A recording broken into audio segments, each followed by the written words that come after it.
Wapres tinjau pengembangan Bandara Nabire.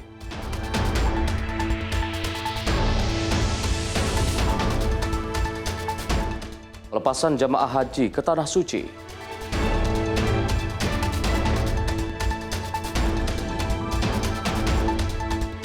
Amerika Serikat perpanjang gencatan senjata dengan Iran.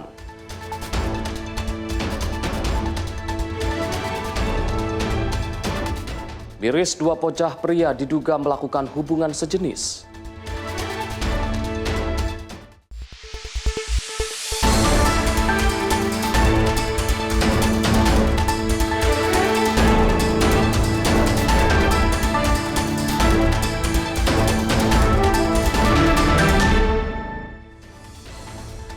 Halo pemirsa, menemani waktu istirahat Anda, kami hadirkan rangkuman informasi teraktual seputar peristiwa dari dalam dan luar negeri yang telah kami rangkum dalam program Ruang Redaksi.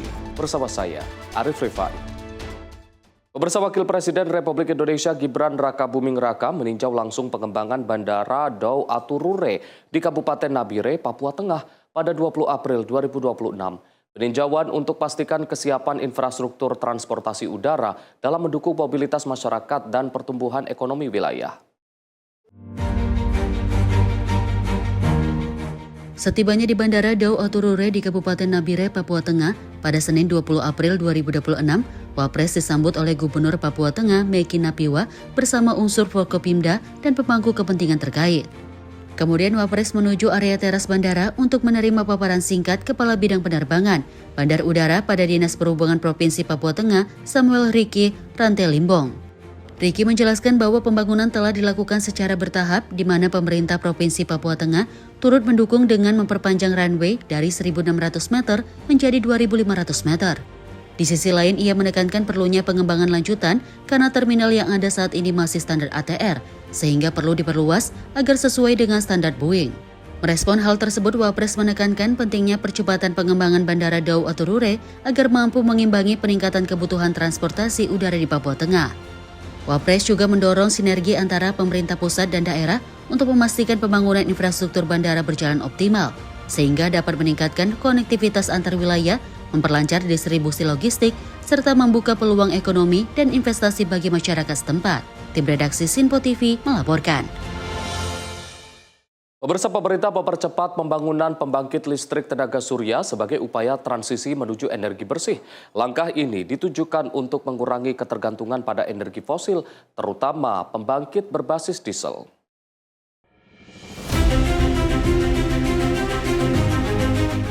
Pemerintah mempercepat pengembangan pembangkit listrik tenaga surya sebagai bagian dari transisi menuju energi bersih dan pengurangan ketergantungan pada pembangkit berbahan bakar diesel.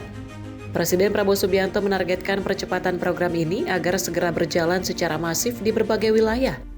Menteri Pendidikan Tinggi, Sains dan Teknologi Brian Yuliarto menyampaikan bahwa pemerintah telah mengevaluasi program PLTS berkapasitas besar hingga 100 gigawatt bersama sejumlah pihak terkait. Hasil pembahasan dengan PLN dan Antara serta para akademisi juga menargetkan percepatan penggantian pembangkit diesel hingga 10 gigawatt pada tahun ini.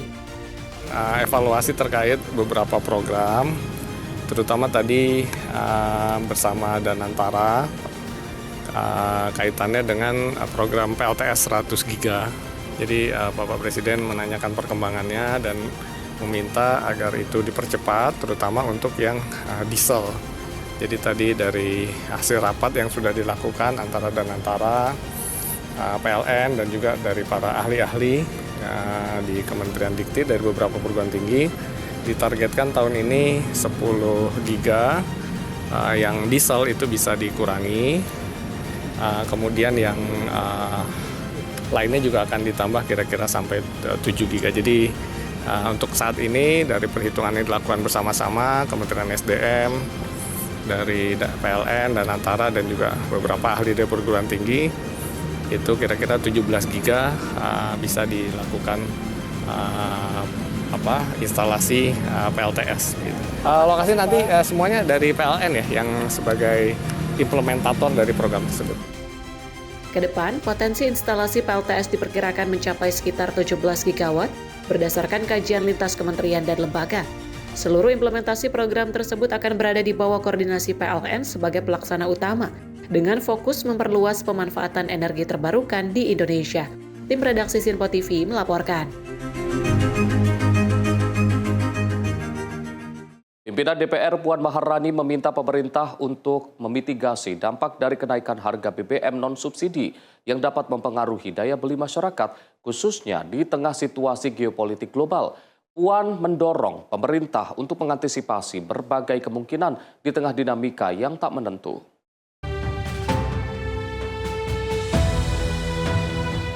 Harga bahan bakar minyak atau BBM non-subsidi kini mengalami kenaikan harga setelah dipicu akibat ketegangan yang terjadi di Timur Tengah. Merespon hal ini, Ketua DPR Puan Maharani meminta kepada pemerintah untuk dapat memitigasi dampak dari kenaikan BBM non-subsidi tersebut. Pasalnya, dengan adanya kenaikan BBM non-subsidi ini berdampak langsung terhadap daya beli masyarakat. Oleh karena itu, Puan mendorong pemerintah agar dapat mengantisipasi sejumlah kemungkinan di tengah konflik Timur Tengah yang tak menentu.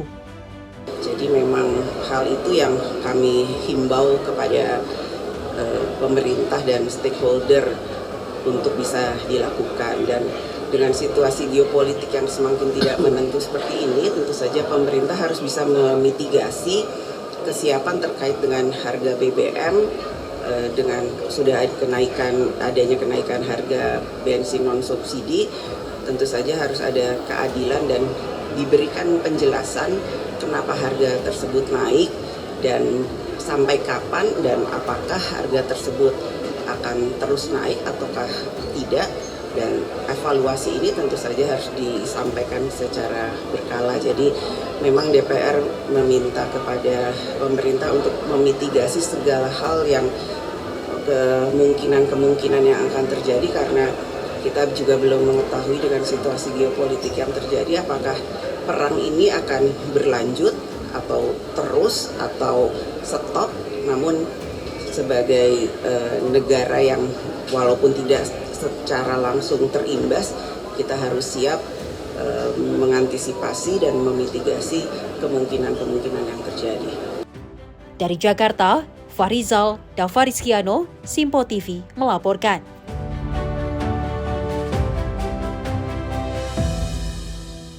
Sementara itu, pemirsa, Wakil Ketua DPR Dasko mengungkapkan bahwa pihaknya tidak ingin terburu-buru dalam membahas rancangan undang-undang tentang pemilihan umum atau pemilu. Dasko menyebut hal ini dilakukan agar payung hukum pemilu yang dihasilkan bisa benar-benar baik. Wakil Ketua DPR Dasko menjelaskan bahwa pihaknya meminta para partai politik melakukan simulasi sistem pemilu untuk menunjang pembahasan RUU Pemilu. Dasko mengatakan Dewan Perwakilan Rakyat tidak ingin terburu-buru dalam melakukan pembahasan perihal RUU tersebut. Hal ini dilakukan agar payung hukum pemilu yang dihasilkan bisa benar-benar baik. Kita pengen bikin undang-undang pemilu yang benar-benar kemudian bisa, ya katakanlah nggak sempurna tapi mendekati sempurna. Kita lagi minta partai-partai politik melakukan simulasi, baik yang ada di parlemen maupun di yang tidak ada di parlemen. Nah, sehingga jangan diburu-buru, karena kalau tahapan itu bisa jalan aja. Rekrutmen KPU, Bawaslu itu bisa jalan tanpa kemudian undang-undang baru. Kita ya bukan apa-apa. Jangan sampai nanti kita buru-buru atau cepat-cepat undang-undang pemilu. Dari Jakarta, Fahrizal Ahmad Amin, Sinpo TV melaporkan. Pimpinan DPR Dasko mempertemukan Bendahara Kredit Union Paroki Aik Nabara, Sumut, Suster Natalia dengan Direktur BNI Putra Mawahju terkait kasus penggelapan dana umat senilai 28 miliar rupiah. Hasil pertemuan tersebut, BNI dan perwakilan Paroki Aik Nabara menyatakan bahwa kasus telah selesai dan dana umat akan dikembalikan secara penuh oleh BNI. Kasus ini bermula pada 2019 saat Kepala Kantor Kas BNI Aik Nabara, Andi Hakim Febriansyah, yang melakukan penggelapan dana umat sebesar 28 miliar. Andi Hakim dilaporkan ke pihak kepolisian serta ditetapkan tersangka setelah BNI melaporkan kasus itu ke Polda Sumatera Utara pada 26 Februari lalu. Atas kasus tersebut, Wakil Ketua DPR Dasko memberikan ruang pertemuan antara perwakilan Paroki Aik Nabara, Suster Natalia, dengan Dirut BNI Putra Mawahju di Kompleks Parlemen Senayan, Jakarta. Hasil pertemuan itu, BNI dan perwakilan paroki Aik Nabara menyatakan bahwa kasus telah selesai dan dana umat akan dikembalikan secara penuh oleh BNI. Suster Natalia berharap sebuah proses hingga pengembalian dana dapat berjalan baik tanpa ada kendala. Terima kasih untuk semua tim media kami. Yang pertama kami mengucapkan terima kasih kepada Bapak Presiden dan semua jajaran pemerintahan yang sudah memberikan atensi yang sangat besar kepada umat paroki Aik Nabara yang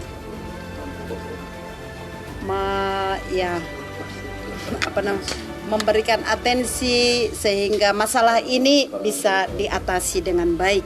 Terima kasih juga untuk Bapak Dasko yang sudah menerima kami hadir di tempat ini pada siang ini. Terima kasih untuk Bapak Direktur Utama BNI yang sudah menghubungi kami kemarin. Hingga tadi pagi kami langsung bisa tiba di Jakarta ini. Nah, kita berharap proses ini semua berjalan dengan baik. Sekali lagi, semua ini semoga menjadi sumber berkat bagi kita semuanya. Itu dari kami. Terima kasih. Dalam kesempatan yang sama, Direktur Utama BNI, Putra Mawahju, mengungkapkan pihak BNI akan melakukan pengembalian dana. Pengembalian dana nantinya akan dilakukan oleh pihak BNI, yakni pada Rabu 22 April mendatang. Terima kasih. Pertama, kami tentunya mengucapkan terima kasih atas perhatian dari Bapak Presiden Prabowo atas situasi yang sedang berlangsung saat ini, dan solusi itu sudah kami dapatkan untuk segera kami dudukkan bersama dengan pihak Kredit Union Paroki Aik Nabara, sehingga paling cepat besok tanggal 22 April 2026 kami sudah dapat melakukan pengembalian dana milik Kredit Union Paroki Aik Nabara full sesuai dengan yang disampaikan oleh pihak CU Paroki Aik Nabara. Dari Jakarta, Fahrizal, Dava Rizkiano, Sinpo TV melaporkan. Pemirsa, pemerintah bersiap menyederhanakan regulasi investasi guna menyesuaikan standar Organization for Economic Cooperation and Development. Langkah ini diharapkan dapat meningkatkan daya saing Indonesia dan menarik lebih banyak investasi.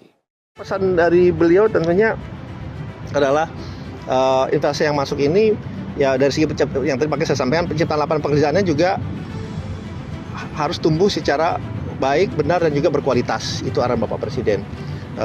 Karena ini menjadi sangat penting. Presiden Prabowo Subianto mendorong penyederhanaan regulasi investasi dengan meminta Menteri Investasi Kepala BKPM Rosan Perkasa Ruslani memangkas aturan yang dinilai menghambat. Kebijakan ini diarahkan untuk menyesuaikan standar Indonesia dengan negara anggota Organization for Economic Cooperation and Development agar iklim investasi semakin kompetitif. Pemerintah juga akan mengevaluasi berbagai persyaratan teknis termasuk persetujuan teknis, serta melakukan benchmarking dengan negara-negara ASEAN dan standar OECD. Presiden menekankan bahwa investasi tidak hanya harus besar secara nilai, tapi juga mampu menciptakan lapangan kerja berkualitas dan memberikan dampak nyata bagi masyarakat. Pesan dari beliau tentunya adalah investasi yang masuk ini ya dari segi yang tadi saya sampaikan, penciptaan lapangan pekerjaannya juga harus tumbuh secara baik, benar dan juga berkualitas. Itu arahan Bapak Presiden. Karena ini menjadi sangat penting dan semuanya itu harus segera diakselerasi. Jangan sampai ada regulasi-regulasi kita yang justru menghambat, peraturan-peraturan kita yang justru menghambat. Pertek-pertek itu juga harus, kata Bapak Presiden, itu juga harus apabila menghambat itu tidak perlu ada gitu. Jadi tingkatkan terus, tadi Bapak Presiden sampaikan, iklim investasi. Selain itu, percepatan implementasi kebijakan menjadi fokus utama agar regulasi tidak lagi menjadi hambatan. Pemerintah mencatat potensi investasi besar dari sejumlah negara seperti Jepang, Korea Selatan, dan Tiongkok, seiring target investasi nasional yang ditingkatkan menjadi lebih dari 13.000 triliun rupiah pada periode 2025 hingga 2029. Tim redaksi Sinpo TV melaporkan. Sementara itu, pemirsa, Menteri Investasi dan Hilirisasi, Kepala BKPM Rosan Roslani melaporkan bahwa minat investor asing terhadap Indonesia masih sangat tinggi. Laporan tersebut disampaikan kepada Presiden Prabowo Subianto di tengah dinamika ekonomi global. Minat investor global terhadap Indonesia tetap menunjukkan tren positif meski dunia tengah menghadapi ketidakpastian geopolitik dan ekonomi. Hal ini disampaikan Menteri Investasi dan Hilirisasi Kepala BKPM Rosan Perkasa Ruslani usai melapor kepada Presiden Prabowo Subianto mengenai realisasi investasi kuartal 1 2026 di Istana Negara. Rosan menegaskan bahwa kondisi global seperti konflik dan dinamika geoekonomi tidak mengurangi ketertarikan investor untuk menanamkan modal di Indonesia. Hasil kunjungan kerja ke berbagai negara seperti Singapura, Tiongkok, Korea Selatan dan Jepang juga menunjukkan bahwa Indonesia masih menjadi tujuan utama investasi. Terlepas dari keadaan sekarang, perang, geopolitik dunia, geoekonomi dunia, ternyata minat dan interest mereka untuk investasi Indonesia itu sangat tinggi ya, masih sangat baik ya. Gitu. Jadi peningkatannya kan memang cukup signifikan, tapi alhamdulillah masih bisa tercapai target-target itu, dan kita harapkan ini bisa terus terjaga. Sejumlah komitmen investasi bahkan tercatat dalam nilai besar, termasuk dari Jepang sekitar 30 miliar US dollar dan Korea Selatan sekitar 10 miliar US dollar, sementara Tiongkok tetap konsisten. Tren positif ini sejalan dengan target investasi nasional yang ditingkatkan menjadi lebih dari 13.000 triliun pada periode 2025-2029 dari sebelumnya sekitar 9.100 triliun pada 2014-2024. Tim redaksi Simpo TV melaporkan. Pemirsa, program makan bergizi gratis meningkatkan permintaan dan harga hasil panen petani hingga berdampak pada naiknya pendapatan. Petani kini bersiap menjaga pasokan sayuran untuk kebutuhan program termasuk saat musim kemarau. Dampak program makan bergizi gratis mulai dirasakan hingga ke sektor pertanian, khususnya dalam mendorong serapan hasil panen petani lokal. Program yang digagas Presiden Prabowo Subianto ini tidak hanya fokus pada pemenuhan gizi masyarakat, tapi juga memberi pengaruh positif terhadap perputaran ekonomi di tingkat desa. Di kawasan Duku Pasa, Desa Senden, Kecamatan Selo, Kabupaten Boyolali, Jawa Tengah, para petani mulai merasakan perubahan dalam pemasaran hasil pertanian mereka. Jika sebelumnya hanya mengandalkan pasar tradisional dan tengkulak, kini hasil panen juga terserap oleh Satuan Pelayanan Pemenuhan Gizi atau Dapur MBG. Petani setempat Agus Irawan menyebut, permintaan sayuran seperti tomat, brokoli, sawi putih, selada, dan cabai mengalami peningkatan yang cukup signifikan. Jumlah permintaan ataupun pembeli tidak hanya dari tengkulak ataupun pedagang-pedagang sayur pada umumnya, tapi juga diserap oleh program MBG. Untuk peningkatan sekitar 40-60% tergantung dari jenis komoditas masing-masing sayuran. Kami mendapatkan bantuan dari Dinas Pertanian Provinsi, pemerintah Jawa Tengah, mendapatkan pupuk berupa pupuk NPK dan juga pupuk ZA. Dengan adanya bantuan ini nanti kami alokasikan untuk tambahan sayur mayur. Jadi meskipun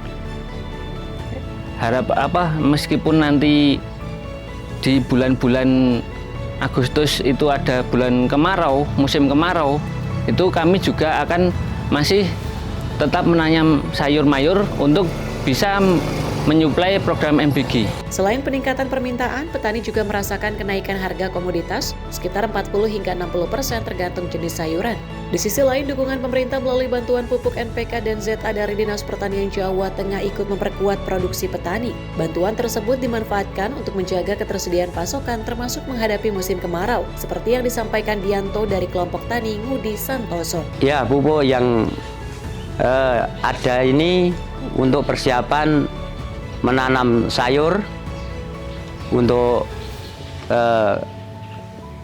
kebutuhan dari yang dibutuhkan oleh MBG dan juga untuk menanam tembakau di musim persiapan musim kemarau. Tim redaksi Sinpo TV melaporkan. Pemirsa, jelang Idul Adha, produksi tusuk sate meningkat di Garut. Simak informasinya usai jeda. Tetaplah bersama kami di Ruang Redaksi.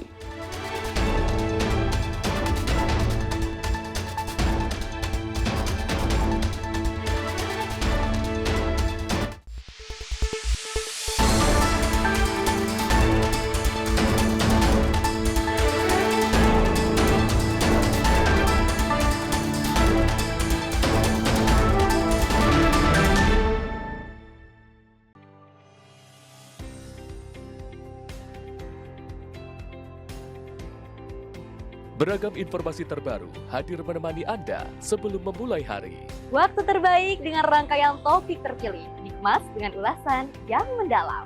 Mengangkat isu yang tengah menjadi pembicaraan paling hangat, agar pagi Anda lebih semangat. Jadi pastikan pagi hari Anda lebih bermakna bersama rangkaian berita yang telah kami rangkum untuk Anda. Sembarakan pagi Anda bersama Menyapa Indonesia Pagi.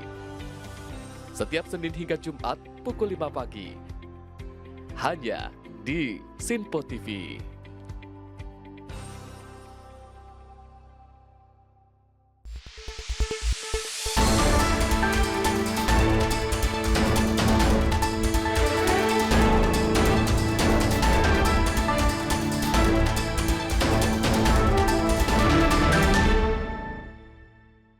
Selamat malam pemirsa, Anda kembali menyaksikan Ruang Redaksi. Mendekati Hari Raya Idul Adha, permintaan tusuk sate di sejumlah daerah mengalami peningkatan signifikan. Salah satunya di Desa Padahurip, Kecamatan Banjarwangi, Kabupaten Garut, Jawa Barat. Para pengrajin harus bekerja lebih keras untuk memenuhi lonjakan pesanan.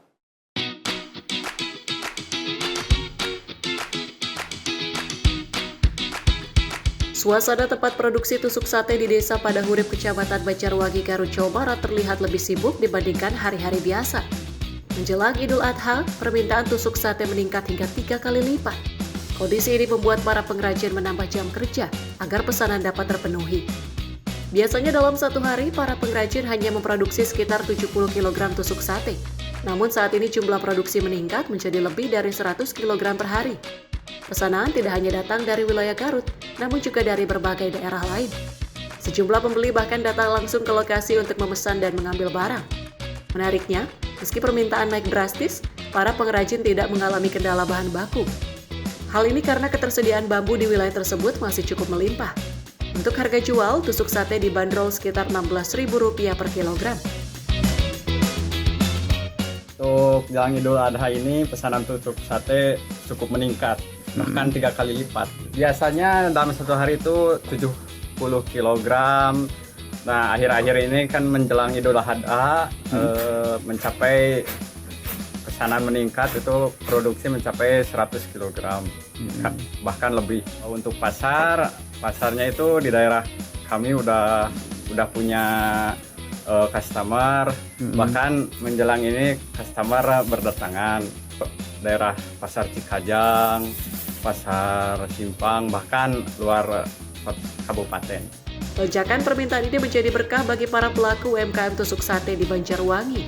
Selain meningkatkan pendapatan pengrajin, kondisi ini juga membuka peluang kerja bagi warga sekitar yang turut terlibat dalam proses produksi. Dari Garut, Jawa Barat, jurnalis Sinpo TV melaporkan. Kita beralih ke informasi lain. Pemirsa, angka kasus dugaan pelecehan seksual di transportasi publik, khususnya kereta rel listrik atau KRL komuter lain, masih terus terjadi. Data terbaru dari KAI Komuter mencatat terdapat puluhan kasus yang terjadi sepanjang tahun 2025 hingga kuartal pertama tahun 2026. Jika melihat atau mengalami tindak kekerasan seksual di transportasi publik, mari sama semua Bapak Ibu, sama-sama kita lawan tindak kekerasan seksual di jalan. Berani melaporkan jika melihat tindak kekerasan. Mari sama-sama kita tangani petisi. Pemandangan berbeda terlihat di area stasiun BNI City Sudirman, Jakarta Pusat pada momentum Hari Kartini 21 April.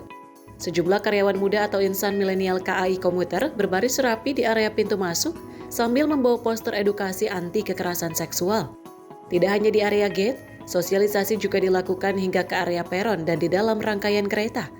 Petugas secara aktif menyapa dan berdialog dengan para penumpang, serta membagikan materi edukasi mengenai pentingnya saling menjaga keamanan bersama selama di perjalanan. Para penumpang pun terlihat antusias membubuhkan tanda tangan pada papan komitmen sebagai bentuk dukungan terhadap gerakan pencegahan kekerasan seksual. Upaya ini dinilai cukup efektif sebagai wadah aspirasi, sekaligus membangkitkan keberanian bagi pengguna jasa KRL untuk bisa melaporkan ketika melihat ataupun mengalami tindakan kekerasan seksual. Menurut saya cukup efektif, akan tetapi masih sering sangat terjadi. Saya rasa ini kita harus saling introspeksi diri sih, dan harus berani speak up kalau misalnya ada terjadi di sekitar kita.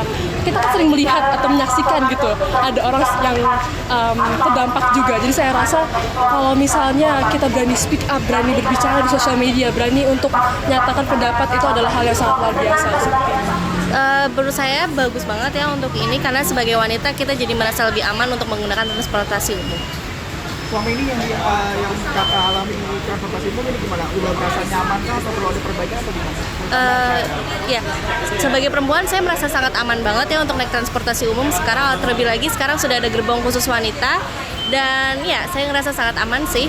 Dan juga setiap gerbong juga ada petugasnya juga ya untuk melindungi kita. Data KAI Komuter mencatat sepanjang tahun 2025 hingga kuartal pertama 2026, terdapat sekitar 74 keluhan terkait pelecehan seksual di KRL yang terpantau baik melalui laporan langsung maupun media sosial. Menariknya, peningkatan laporan di awal tahun 2026 ini dinilai sebagai sinyal positif bahwa masyarakat kini semakin berani untuk bersuara. Ini merupakan bagian dari upaya kami untuk mengingat Hari Kartini ini sebagai momentum kita untuk terus berupaya memberikan rasa aman dan nyaman bagi seluruh masyarakat dalam menggunakan layanan transportasi publik.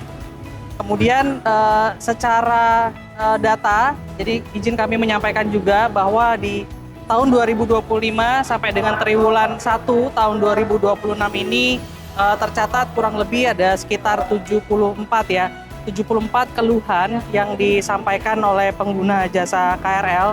Ini kaitannya dengan kejadian pelecehan seksual di komuter lain. Nah, keluhan ini memang bukan keluhan yang seluruhnya secara langsung masuk datanya ke kami, tapi kami melakukan monitoring terhadap apa yang disuarakan oleh masyarakat melalui sosial media. Tak main-main, KAI Komuter juga telah memberlakukan sistem blacklist bagi terduga pelaku. Artinya, siapapun yang terbukti melakukan tindakan asusila tidak akan diperbolehkan lagi menggunakan layanan komuter lain. Selain itu, pihak KAI juga menyediakan layanan hotline dan pendampingan hukum bagi korban hingga tuntas. Dari Jakarta, Dio Malau, Sinpo TV melaporkan. Pemirsa, menjelang keberangkatan jamaah haji Indonesia, pemerintah memastikan kesiapan logistik, khususnya ketersediaan pangan dalam kondisi aman. Menteri Koordinator Bidang Pangan Zulkifli Hasan menegaskan bahwa kebutuhan makanan bagi jamaah haji telah dipersiapkan dengan baik meskipun situasi geopolitik global tengah bergejolak. Menko Pangan Zulkifli Hasan menyampaikan doa dan harapan bagi para jemaah haji Indonesia yang mulai diberangkatkan. Ia berharap seluruh jemaah dapat menjalankan ibadah dengan lancar dan kembali ke tanah air dengan predikat haji yang mabrur. Di tengah dinamika geopolitik dunia, pemerintah juga menegaskan komitmennya untuk menjaga stabilitas nasional, termasuk dalam hal ketahanan pangan. Hal ini dinilai penting agar seluruh kegiatan masyarakat termasuk ibadah haji dapat berjalan dengan baik. Tak hanya untuk jemaah di Tanah Suci, pemerintah juga menjamin ketersediaan pangan di dalam negeri. Selain itu, stok bahan pokok seperti beras, jagung, ikan, telur, ayam, buah, dan sayuran dipastikan mencukupi kebutuhan masyarakat Indonesia. Selamat melaksanakan ibadah haji. Saudara-saudara kita yang akan mulai berangkat besok Pak ya. Besok kita doakan menjadi haji mabrur. Ya, tolong titip doakan tanah air di tengah-tengah geopolitik yang seperti ini, bangsa kita selalu mendapat perlindungan, kekuatan dan kompak untuk menghasilkan kita bisa melaksanakan kegiatan kita menuju cita-cita Indonesia merdeka, adil bagi seluruh Indonesia dan menjadi Indonesia yang maju. Nah, yang kedua saudara-saudara soal makan, jemaah haji kita tadi Pak Menteri Haji mengatakan aman, ya, walaupun ada di sana geopolitik seperti itu, tapi jamaah haji soal makanan nggak usah khawatir. Ada makanan siap saji, ada makanan di sana. Insya Allah cukup, lengkap, tidak kurang apapun. Makanan aman untuk jamaah haji Indonesia. Termasuk tentu buat kita juga stok pangan kita cukup. Ya, apakah beras, apakah jagung, apakah ikan, apakah telur, ayam, buah, sayur cukup untuk Indonesia. Insyaallah walaupun geopolitik ada gonjang-ganjing. Dengan jaminan tersebut diharapkan masyarakat tidak perlu khawatir terhadap ketersediaan pangan, baik bagi jemaah haji maupun kebutuhan dalam negeri. Dari Jakarta, Sri Dewi Adayani, Rona Bayu, Simpo TV melaporkan.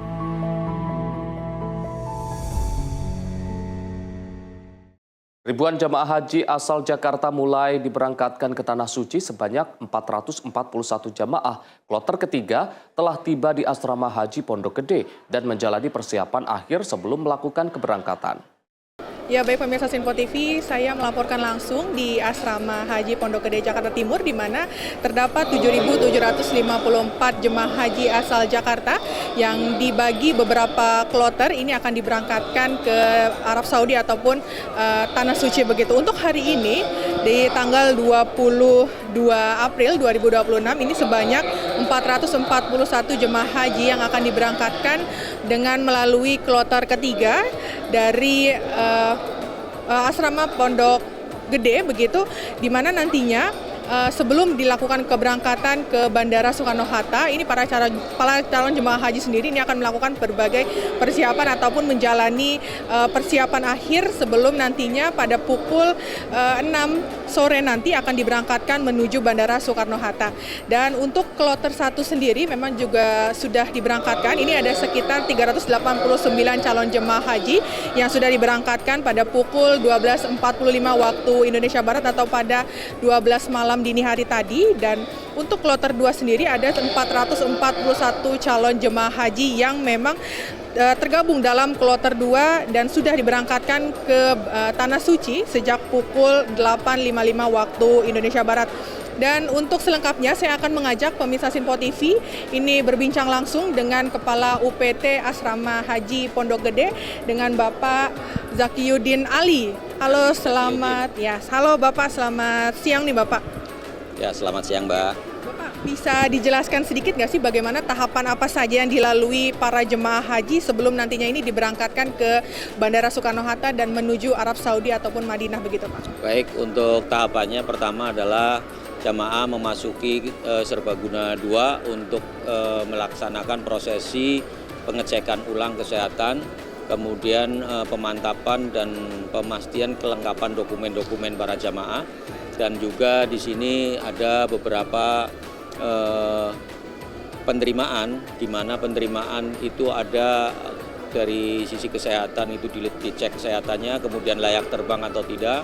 Nanti masuk ke administrasi itu ada tahapannya, ada paspor, pemantapan dokumen, termasuk di dalamnya ada pemberian gelang, living cost dan aktivasi nusuk.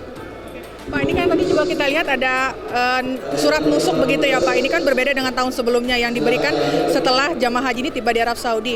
Ini bisa dijelaskan nggak sih Pak, kartu nusuk ini seperti apa nih Pak? Ya, jadi kalau kartu nusuknya selama ini jamaah sudah memperoleh kartunya, tapi belum diaktifasi. Nah, dia harus punya aktivasi di mana di dalam kartu itu ada barcode yang akan diaktifasi langsung ke aplikasi.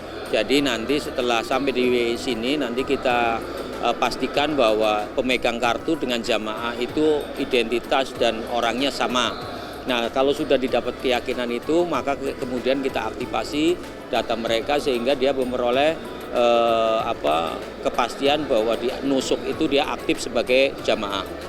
Pak, kartu nusuk sendiri itu merupakan dokumen resmi dari kementerian begitu ya Pak? Ya, jadi itu kita langsung aktivasi itu adalah langsung dari pihak nusuk, dari syarikah yang menangani di sini, bekerja sama dengan Kementerian Haji untuk lebih proaktif di dalam mengaktifkan prosesi nusuk ini. Pak, biasanya ada kendala nggak sih yang terjadi ataupun yang dihadapi saat proses verifikasi para calon jemaah haji nih Pak? Untuk sementara di 2 kloter yang berjalan ini kita alhamdulillah masih on the track ya, masih sesuai dengan rencana. Mudah-mudahan ke depan semakin bagus, tidak ada kendala lagi sehingga semua perjalanan atau semua aktivasi bisa lebih cepat prosesnya dan lebih membuat jamaah lebih nyaman.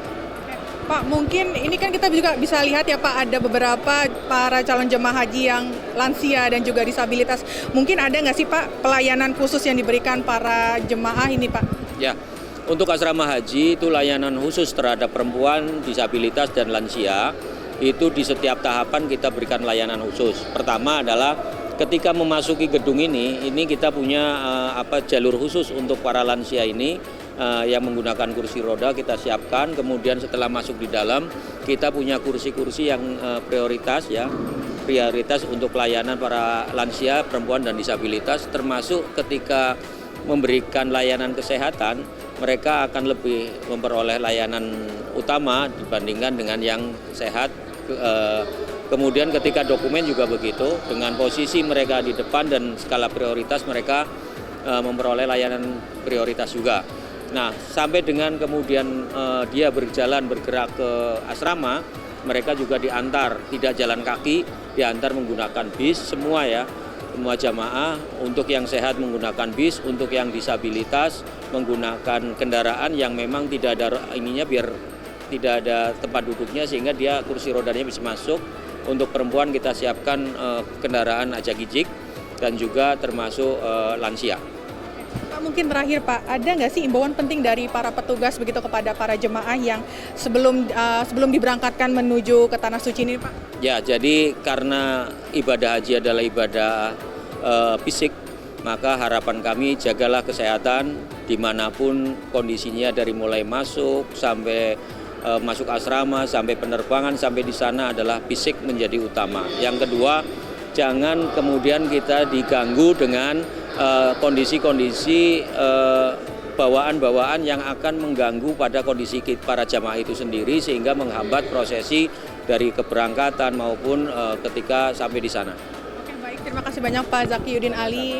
Ya baik pemirsa, seperti itulah tadi kalau misalkan keterangan dari Kepala UPT Asrama Haji Pondok Gede Jakarta Timur, di mana memang setibanya para calon jemaah haji sendiri ini dilakukan berbagai ataupun pelaksanaan kegiatan rangkaian begitu, seperti dilakukan pemeriksaan kesehatan kembali, kemudian juga pengecekan paspor dan juga aktivasi dari kartu nusuk itu sendiri sebelum dilakukan ataupun melakukan keberangkatan menuju Arab Saudi ataupun Tanah Suci.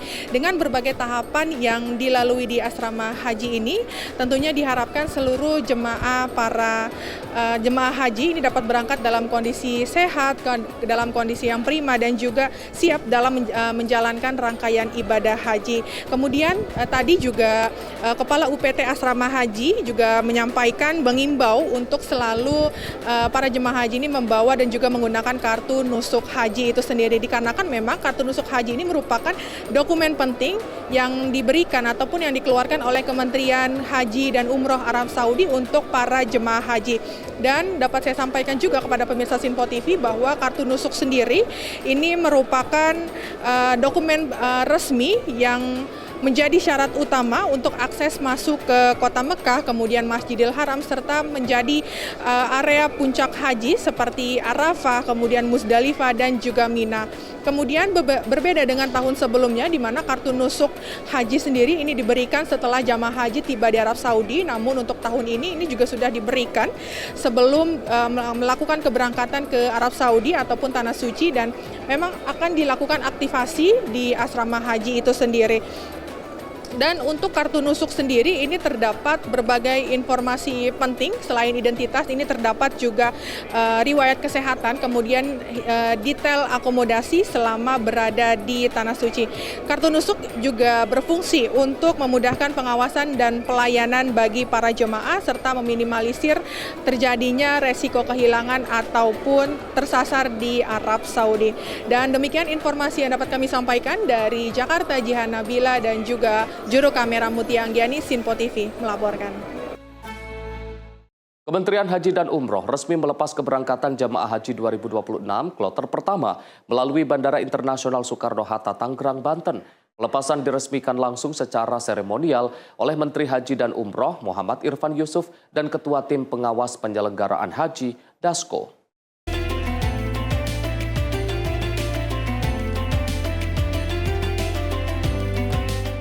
Menteri Haji dan Umroh Muhammad Irfan Yusuf bersama Ketua Tim Pengawas Penyelenggaraan Haji, Dasko, resmi melepas keberangkatan jemaah haji 2026 kloter pertama. Pelepasan ini merupakan jemaah haji dari embarkasi Banten melalui Bandara Internasional Soekarno-Hatta, Tangerang, menuju Madinah, Arab Saudi. Irfan Yusuf menekankan bahwa pelepasan ini juga menjadi bagian perdana dalam Kementerian Haji dan Umroh setelah dibentuk pada tahun 2025 lalu. Ia memastikan pemerintah telah berkoordinasi dengan sejumlah pihak terkait untuk keamanan bagi para jemaah haji meski di tengah konflik berlangsung di Timur Tengah. Bagi Bapak Ibu sekalian, ini adalah hari yang telah lama ditunggu-tunggu. Ada yang menanti bertahun-tahun, bahkan puluhan tahun. Ada doa yang tak pernah terputus. Ada harapan yang terus dijaga dalam diam hingga akhirnya hari tiba, hari ketika langkah pertama menuju Baitullah benar-benar dimulai. Saya dapat merasakan getaran itu, rasa haru yang mungkin sulit diungkapkan dengan kata-kata. Perjalanan ini bukan perjalanan fisik, tetapi perjalanan jiwa.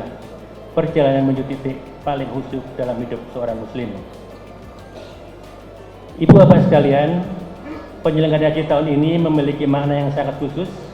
Ini adalah penyelenggaraan haji pertama bagi Kementerian Haji dan Umroh dalam menjalankan amanah besar ini secara penuh. Sebuah kehormatan sekaligus tanggung jawab yang kami emban dengan penuh kesungguhan. Namun kita tidak menutup kata bahwa perjalanan ini berlangsung di tengah dinamika global, termasuk meningkatnya konflik di Timur Tengah. Situasi ini tentu menghadirkan kekhawatiran baik bagi pemerintah maupun bagi keluarga yang melepas. Untuk itu izinkan saya menyampaikan dengan penuh ketulusan negara hadir bersama ibu bapak sekalian. Pemerintah hadir, kami terus berkoordinasi secara intensif dengan otoritas terkait, memastikan bahwa seluruh jemaah Indonesia mendapatkan perlindungan, pelayanan, dan keamanan terbaik selama menjalani ibadah. Itu adalah permintaan dari Presiden yang menekankan keamanan dan keselamatan jamaah menjadi prioritas utama.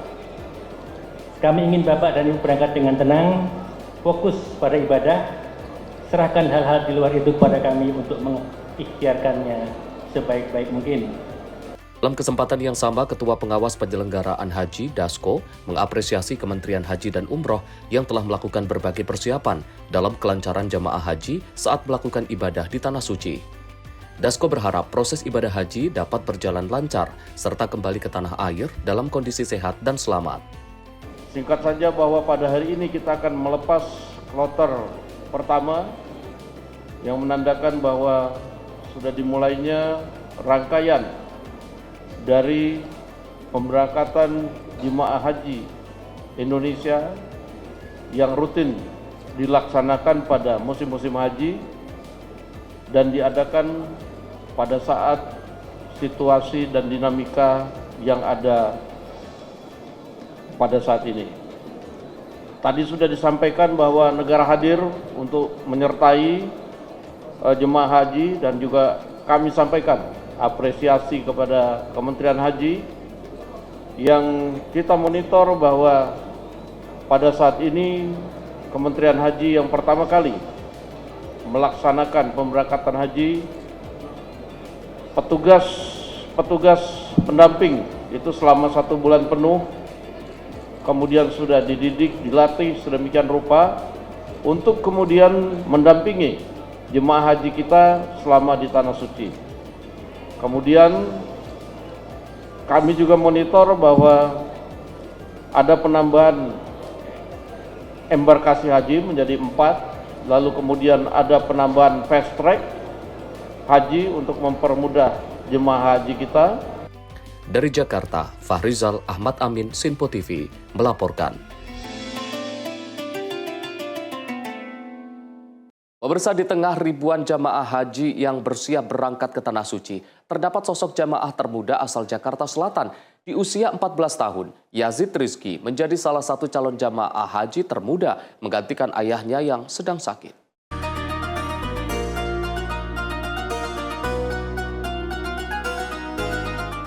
Yazid Rizky, seorang remaja berusia 14 tahun asal Kebayoran, Jakarta Selatan, menjalani ibadah haji dengan niat menggantikan orang tuanya yang berhalangan berangkat karena sakit. Di usianya yang masih muda, Yazid mengaku merasa campur aduk antara bangga dan cemas saat menjalani ibadah haji untuk pertama kalinya. Meski demikian, dukungan dari keluarga menjadi penyemangat baginya untuk menjalani ibadah dengan sebaik-baiknya serta menjaga amanah yang diberikan. Ya, ini menggantiin orang tua yang berhalangan nggak bisa ikut ibadah haji. Terus perasaannya takut, soalnya takutnya sepulang dari haji masih ngelakuin hal-hal yang nggak sepantas, nggak seharusnya. Dukungan dari keluarga ada pasti. Terus katanya nanti harus jadi orang yang lebih baik habis haji. Terus disuruh jaga ibu juga nanti. Selain menjalani ibadah, Yazid mengaku memiliki doa khusus untuk keluarganya, terutama ayahnya yang sedang sakit agar segera diberi kesembuhan. Selain itu, harapan besar juga dipanjatkan Yazid agar ibadah haji yang dijalani dapat memberikan keberkahan bagi dirinya dan seluruh keluarganya. Doa khusus semoga ayah bisa sehat, bisa melawan penyakitnya, terus bisa jadi orang yang sukses. Dari Jakarta, Jihan Nabila, Mutia Anggiani, Sinpo TV melaporkan. Pemirsa, jemaah haji asal Indonesia, kelompok terbang pertama tiba di Bandara Prince Muhammad bin Abdul Aziz, Madinah, Arab Saudi. Selain disambut oleh para petugas haji Arab Saudi, kedatangan perdana jemaah haji di Tanah Suci juga disambut langsung oleh Duta Besar Indonesia untuk Arab Saudi, Abdul Aziz Ahmad. Berikut laporan Ferdi Setiawan dari Madinah, Arab Saudi.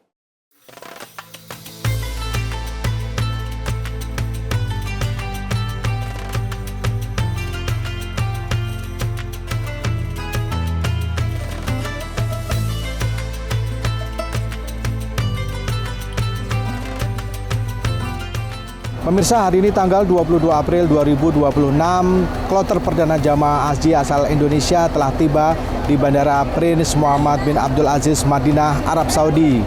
Kloter perdana datang dari embarkasi Jakarta yang berjumlah sekitar 389 jamaah.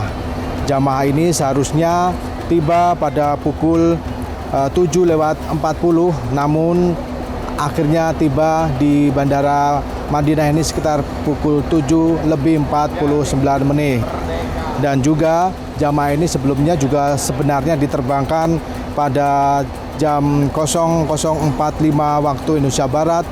Namun akhirnya berangkat dari tanah air mundur menjadi pukul 01:42 dini hari waktu Indonesia. Dan hari ini mereka sudah mendarat dan juga tiba di bandara dan disambut dengan luar biasa oleh para petugas haji yang berada di bandara. Untuk selanjutnya mereka akan diantar ke masing-masing hotel mereka di kawasan Madinah. Dan selain jamaah haji dari Jakarta, juga bersamaan hadir juga jamaah haji dari Yogyakarta yang berjumlah sekitar 356 orang. Jamaah ini juga tiba di Bandara Madinah dengan selamat dan alhamdulillah disambut dengan antusias oleh para petugas haji yang ada di Madinah. Dan penyambutan juga tadi dilakukan ketika mereka mendarat masuk ke ruang bandara fast track atau di salah satu jalur yang tanpa melalui pemeriksaan. Akhirnya mereka juga tiba dengan membawa barang bawaan mereka, membawa perlengkapan-perlengkapan untuk ibadah haji, dan tadi juga disambut oleh Duta Besar Indonesia untuk Arab Saudi yaitu Abdul Aziz Ahmad dan didampingi oleh Konjen RI Jeddah yaitu Yusron Ambari. Setelah mereka tiba di bandara, mereka langsung akan dibawa ke masing-masing hotel untuk selanjutnya mereka beristirahat sementara. Dan setelah ini akan ada kedatangan lagi dari kurang lebih 6 embarkasi yang akan tiba pada siang ini dari berbagai kloter. Dan sepanjang hari ini kurang lebih 15 kloter akan tiba di Bandara Madinah, Arab Saudi, dengan jumlah total jamaah yaitu mencapai 5.997 orang. Diharapkan dengan kedatangannya mereka ke Arab Saudi dan juga disambut oleh para petugas haji dengan sangat hangat, dengan sangat lembut, sehingga mereka bisa merasa nyaman dan bisa menjalankan ibadah haji sesuai dengan rukun-rukun atau syarat yang telah ditentukan. Kita berdoa semoga para jemaah haji bisa menyesuaikan diri dengan budaya, dengan cuaca dan juga dengan keadaan yang ada di Arab Saudi, sehingga nanti pada saat menjalankan tahapan ibadah haji mereka dapat menjalankan dengan lancar dan mereka bisa menjadi haji yang mabrur. Dari Bandara Internasional Madinah, Arab Saudi, Ferdi Setiawan melaporkan untuk Sinpo TV.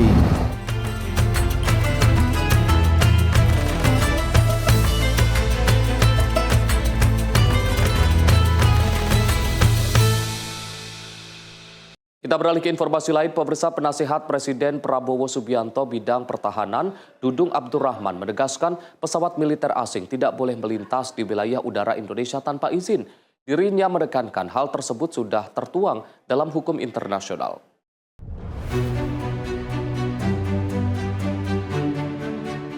Penasihat Presiden bidang pertahanan Dudung Abdurrahman menegaskan pesawat militer asing tidak boleh melintas di wilayah udara Indonesia tanpa izin. Ia menekankan hal tersebut sudah tertuang dalam hukum internasional. Ia mengaku akan membahas soal hal tersebut dengan Presiden Prabowo. Namun Dudung meyakini Prabowo memahami isu mengenai izin lintas wilayah udara Indonesia. Di sisi lain, Dudung menuturkan perjanjian Major Defense Cooperation Partnership antara Indonesia dan Amerika Serikat yang merupakan kerangka kerjasama pertahanan sudah berlangsung lama.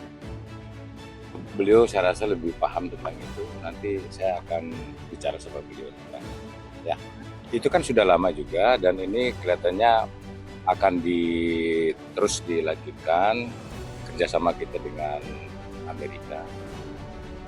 Tetapi hal-hal yang prinsip saya rasa beliau nanti lebih tahu lah. Saya juga nanti akan bertanya.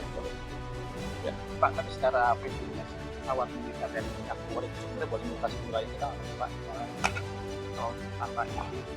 Oh ya, itu sudah hukum internasional, ya tidak boleh.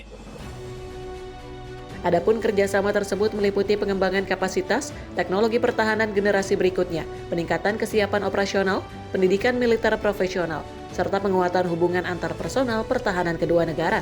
Sebelumnya Presiden Prabowo memanggil Jenderal TNI Purnawirawan Dudung Abdurrahman selaku penasihat Presiden bidang pertahanan nasional ke Istana Negara Jakarta pada Selasa 21 April 2026. Dari Jakarta, Dio Malau, Sinpo TV melaporkan. Amerika Serikat perpanjang gencatan senjata dengan Iran. Simak informasinya usai jeda. Ruang redaksi segera kembali.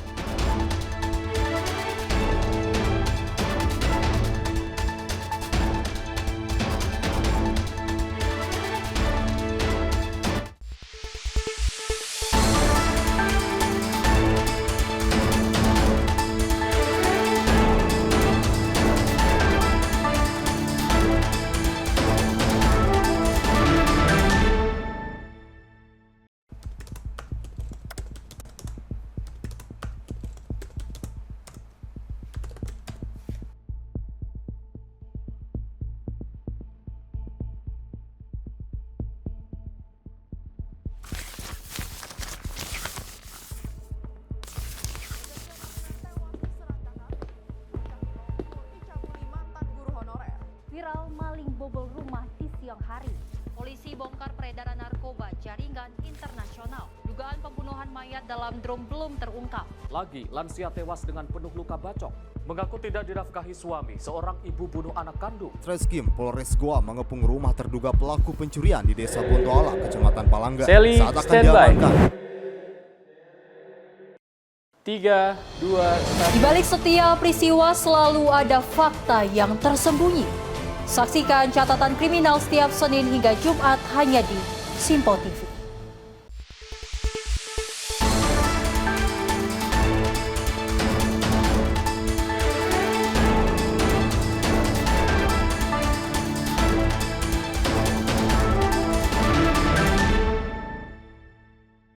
Pemirsa, Anda kembali menyaksikan Ruang Redaksi. Presiden Amerika Serikat Donald Trump mengumumkan perpanjangan gencatan senjata dengan Iran atas permintaan Pakistan di tengah menunggu proposal resmi dari Teheran.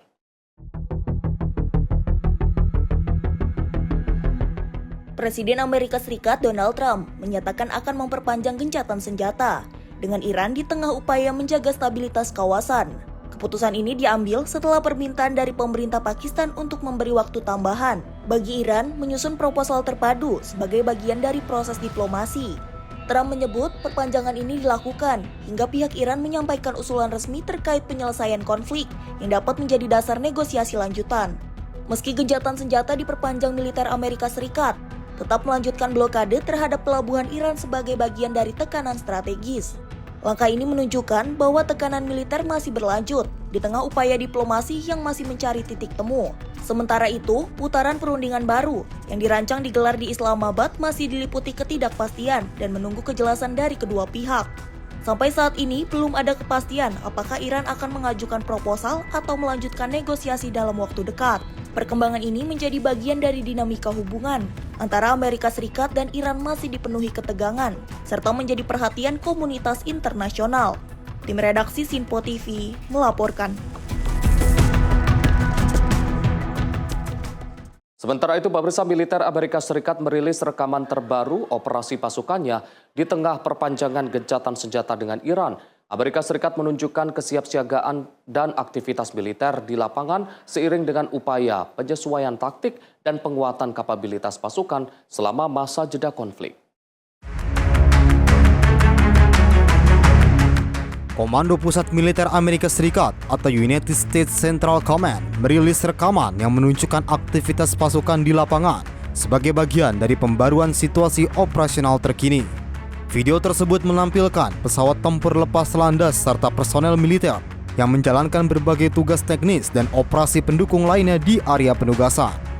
Meski demikian, waktu dan lokasi pengambilan gambar tidak dapat diverifikasi secara independen, sehingga detail operasi masih terbatas. CENTCOM menegaskan bahwa pasukannya tetap siap menghadapi berbagai kemungkinan di tengah situasi yang masih dinamis dan berkembang dengan cepat di kawasan. Di waktu yang sama, Presiden Amerika Serikat Donald Trump mengumumkan perpanjangan gencatan senjata secara sepihak di tengah proses diplomasi yang masih berlangsung.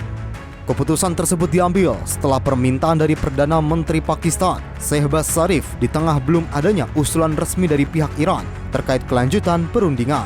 Sementara itu, pihak Iran menyebut tindakan Amerika Serikat di Selat Hormuz sebagai aksi perang dan menegaskan akan bertindak sesuai kepentingan nasional di tengah meningkatnya ketegangan kawasan.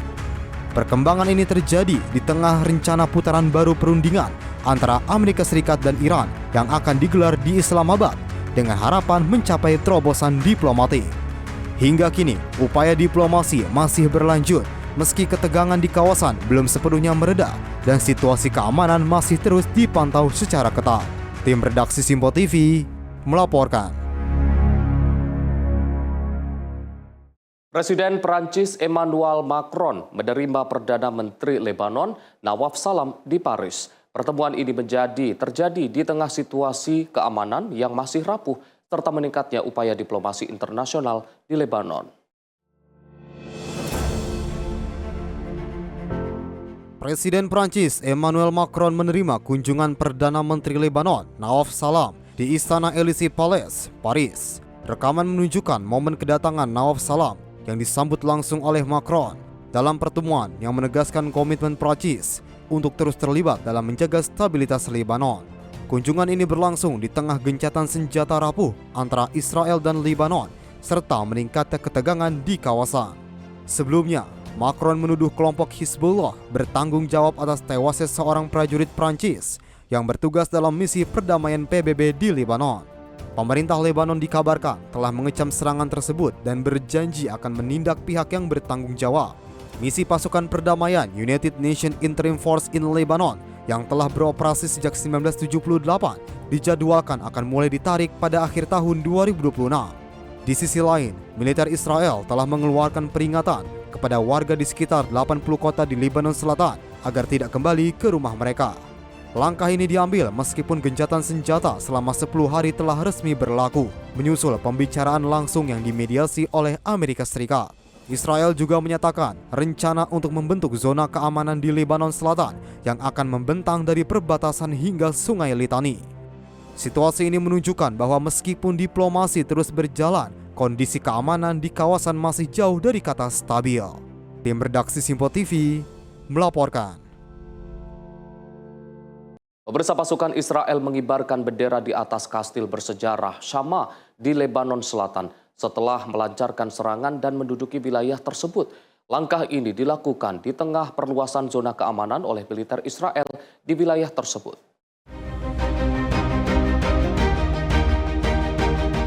Pasukan Israel mengibarkan bendera di atas kastil Shama di distrik Tire pada Selasa.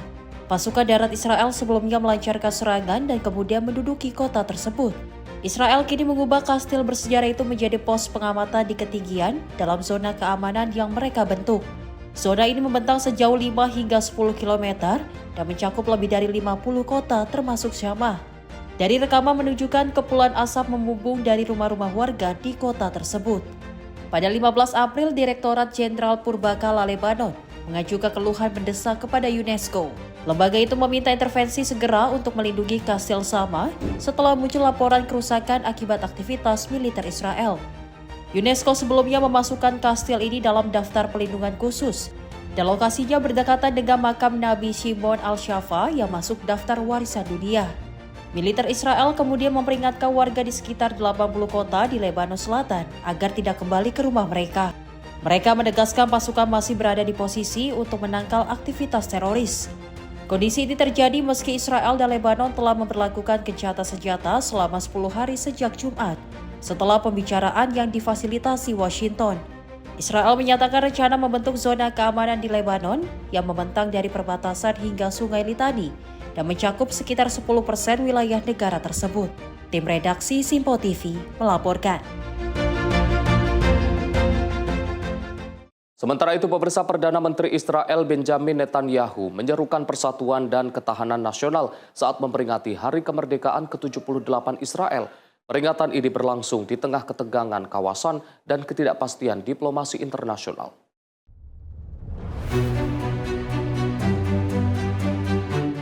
Perdana Menteri Israel Benjamin Netanyahu menandai peringatan Hari Kemerdekaan ke-78 Israel dengan memberikan penghormatan kepada para korban serta menyerukan ketahanan nasional. Dalam pernyataannya, ia menyebut Israel telah mencari kekuatan regional serta berhasil membangun aliansi dan membuka jalan menuju perdamaian. Together we've built a stronger Israel, a regional power, forging new alliances and opening new paths to peace. And as we celebrate our independence, we remember those we lost, our sons and daughters whose sacrifice makes this moment possible. We embrace their families and pray for the healing of the wounded in body and spirit. We just celebrated Passover, and we say in Passover and the Seder, in every generation they have risen against us to destroy us. But in this generation, we rose against our enemies. We rose like lions. We fought like lions. We acted boldly to remove existential threats, the threats of nuclear weapons and thousands of missiles aimed at our cities. Peringatan Hari Kemerdekaan ini digelar setelah Hari Peringatan Nasional Yom HaZikaron yang mengenang para korban perang. Tahun ini momen tersebut menjadi lebih sensitif karena bertepatan dengan gencatan senjata sementara antara Israel dan Lebanon. Gencatan senjata selama 10 hari tersebut dimediasi oleh Presiden Amerika Serikat Donald Trump. Dan meski perang mereda, pasukan Israel masih disiagakan di perbatasan. Sementara itu, gencatan senjata terpisah antara Amerika Serikat dan Iran dijadwalkan berakhir setelah perundingan diplomatik tidak mencapai kesepakatan. Netanyahu juga menyoroti meningkatnya antisemitisme di berbagai negara dan menyerukan komunitas Yahudi untuk tetap teguh dan bersatu. Hari Kemerdekaan Israel sendiri memperingati Deklarasi Kemerdekaan pada 14 Mei 1948. Yang ditandai dengan berbagai upacara resmi, termasuk penyalaan obor di Gunung Herzl. Tim redaksi Simpo TV melaporkan. Pemirsa, 2 warga Palestina dilaporkan tewas termasuk seorang anak dalam serangan yang diduga dilakukan oleh pemukim Israel di tepi barat. Insiden ini kembali meningkatkan ketegangan di wilayah tersebut.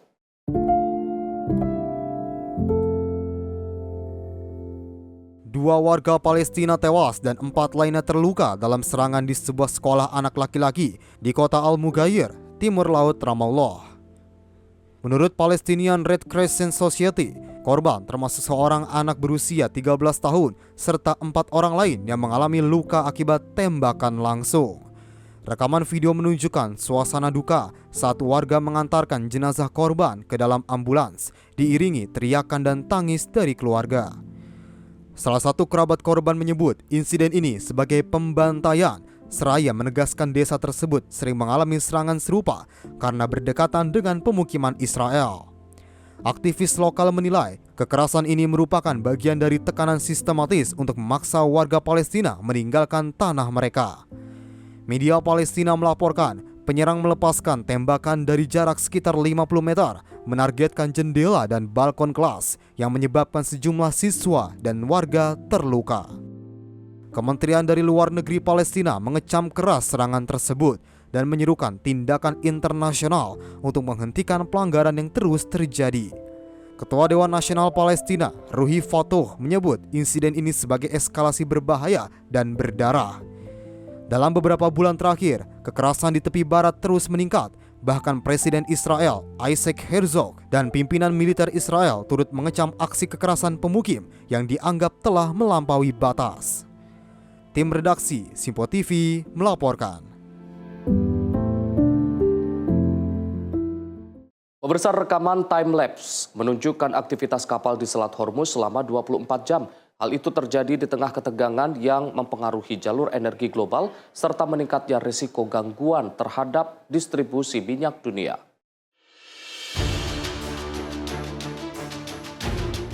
Rekaman time-lapse menampilkan pergerakan kapal-kapal di sekitar Selat Hormuz dalam rentang waktu 24 jam. Jalur ini merupakan salah satu rute pelayaran terpenting di dunia yang menjadi lalu lintas utama pengiriman minyak. Sekitar 1/4 perdagangan minyak dunia melintasi selat ini setiap harinya, menjadikannya sebagai titik paling krusial bagi pasokan energi global. Ketegangan meningkat setelah serangan militer Amerika Serikat dan Israel terhadap Iran pada akhir Februari lalu, yang kemudian direspon dan dibalas oleh militer Tehran. Situasi tersebut berdampak pada aktivitas pelayaran di Selat Hormuz dan memicu gangguan pelayaran di kawasan tersebut. Akibatnya, harga minyak dunia mengalami lonjakan signifikan seiring meningkatnya resiko terhadap pasokan global. Meski terdapat sejumlah rute alternatif, kapasitasnya masih terbatas dan tidak mampu sepenuhnya menggantikan peran vital selat tersebut. Hingga kini, Selat Hormuz masih menjadi fokus utama dalam dinamika geopolitik dan ekonomi global saat ini. Tim redaksi Simpo TV melaporkan. Pemirsa, pasukan Amerika Serikat melakukan intersepsi terhadap sebuah kapal tanker minyak di Samudra Hindia yang diduga terkait penyelundupan minyak Iran sebagai bagian dari upaya penegakan sanksi maritim terhadap Teheran.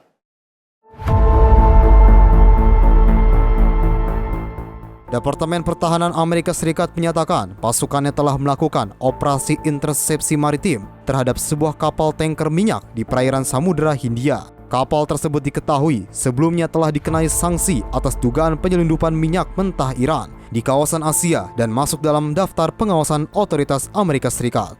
Dalam operasi tersebut, pasukan Amerika Serikat melakukan prosedur yang disebut sebagai Right of Visit Maritime Interdiction untuk memeriksa kapal tersebut sesuai dengan aturan hukum maritim internasional. Pentagon menyebut proses naik ke kapal atau boarding terhadap tanker berkode MT Tiffany dilakukan tanpa insiden dan berlangsung dalam kendali penuh pasukan. Rekaman video menunjukkan momen pasukan naik ke atas kapal sebagai bagian dari operasi pengawasan terhadap aktivitas maritim yang menjadi perhatian internasional. Hingga kini, belum ada rincian lebih lanjut terkait hasil pemeriksaan maupun langkah hukum selanjutnya yang akan diambil terhadap kapal tersebut. Operasi ini menjadi bagian dari upaya Amerika Serikat dalam menegakkan sanksi serta mengawasi perdagangan energi global di tengah meningkatnya ketegangan geopolitik di kawasan. Tim redaksi Simpo TV melaporkan. Kita beralih ke informasi lain. Pemirsa, ledakan pabrik kembang api Kerala, India menewaskan 13 orang dan sejumlah lainnya terluka akibat ledakan besar. Penyebab ledakan masih dalam penyelidikan dan belum ada kepastian dari pihak berwenang. Ledakan dahsyat terjadi di sebuah unit produksi kembang api di wilayah Thrissur, Kerala, India pada Selasa sore. Insiden ini menyebabkan setidaknya 13 orang meninggal dunia, serta sejumlah korban lain mengalami luka-luka. Menurut pejabat setempat, 5 orang di antara korban luka dilaporkan dalam kondisi kritis. Ledakan terjadi di dalam gudang tempat pembuatan kembang api yang digunakan untuk perayaan Thrissur Poram. Warga sekitar menyebutkan, ledakan terjadi sekitar pukul 3:30 sore dan disusul dengan ledakan-ledakan kecil yang terus berlanjut. Hal ini menyulitkan proses evakuasi dan penyelamatan korban. Hingga kini, pihak berwenang masih melakukan penyelidikan untuk mengetahui penyebab pasti ledakan tersebut. Tim redaksi Sinpo TV melaporkan. Pemirsa, informasi lainnya akan kami sajikan usai jeda. Tetaplah bersama kami di Ruang Redaksi.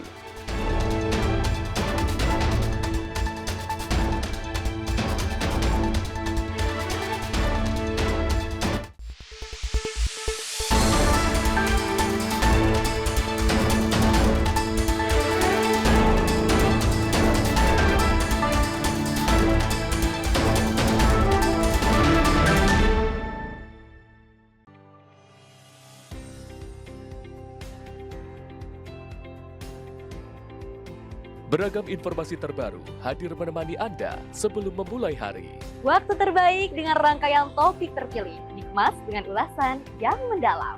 Mengangkat isu yang tengah menjadi pembicaraan paling hangat, agar pagi Anda lebih semangat. Jadi pastikan pagi hari Anda lebih bermakna bersama rangkaian berita yang telah kami rangkum untuk Anda. Sembarakan pagi Anda bersama Menyapa Indonesia Pagi. Setiap Senin hingga Jumat pukul 5 pagi. Hanya di Sinpo TV.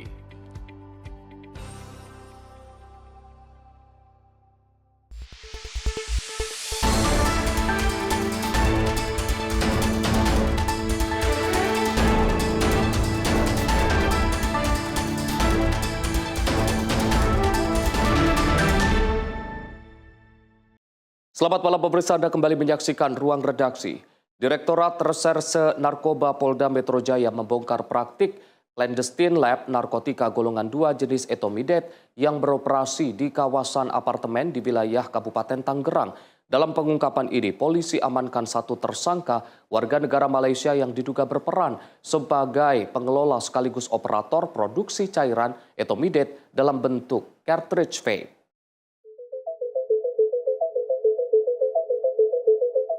Inilah detik-detik seorang tersangka berinisial CK diamankan di salah satu apartemen di kawasan Kabupaten Tangerang. Tersangka yang merupakan warga negara asal Malaysia ini tak berkutik ketika petugas Direktorat Reserse Narkoba Polda Metro Jaya melakukan penggeledahan di kamar apartemennya. Direktur Reserse Narkoba Polda Metro Jaya, Kombes Pol Ahmad David mengatakan, petugas menemukan berbagai barang bukti berupa 30 liter cairan propilan glikol, serbuk etomidet sebesar 2.539,44 gram yang diperkirakan mampu diproduksi menjadi 380.000 cartridge vape siap edar. Selain itu, ratusan cartridge berisi cairan etomidet serta peralatan produksi seperti mesin pres, alat suntik cairan, mixer hingga timbangan juga diamankan dari lokasi. Polda Metro Jaya membongkar clandestine lab home industry pembuatan cartridge vape yang berisi cairan etomidet narkotika golongan 2 yang akhir-akhir ini marak digunakan oleh kaum remaja perkotaan. Pembongkaran pabrik home industry ini cukup besar dilihat dari barang bukti yang diamankan. Penangkapan ini dilakukan pada tanggal 17 April 2026 di salah satu apartemen Riverside, wilayah Kabupaten Tangerang, Banten, dan telah mengamankan 1 orang diduga pelaku atas nama CK, warga negara Malaysia. Barang bukti yang diamankan antara lain alat peralatan produksi, mulai dari mixer, alat press cartridge, kemudian alat press kemasan cartridge, berbagai alat pengukur, kemudian serbuk inti yang berisi etomidet, kemudian cartridge yang sudah siap untuk diedarkan berjumlah 117 cartridge, kemudian kemasan ketrit, cairan yang berisi propelin glikol sebagai campuran daripada etomidet, kemudian beberapa kemasan, ini banyak sekali, ya, ribuan kemasan. Dari barang bukti yang diamankan, khususnya serbuk yang mengandung etomidet 2,5 kg, itu dapat menghasilkan ketrit fat yang bercairan etomidet sebanyak 380.000 piece etomidet. Sangat besar. Diduga pelaku telah mengedarkan kurang lebih 1.409 ketrit fat yang berisikan cairan etomidet dan telah ditangkap oleh tim Direktorat Narkoba Polda Metro Jaya di apartemen Basura, Jakarta Timur. Selanjutnya tersangka dan barang bukti dibawa ke Polda Metro Jaya guna dilakukan penyelidikan lebih lanjut. Sementara itu barang bukti narkoba yang diamankan diperkirakan senilai 762 miliar rupiah. Dari Kabupaten Tangerang, Banten, jurnalis Sinpo TV melaporkan.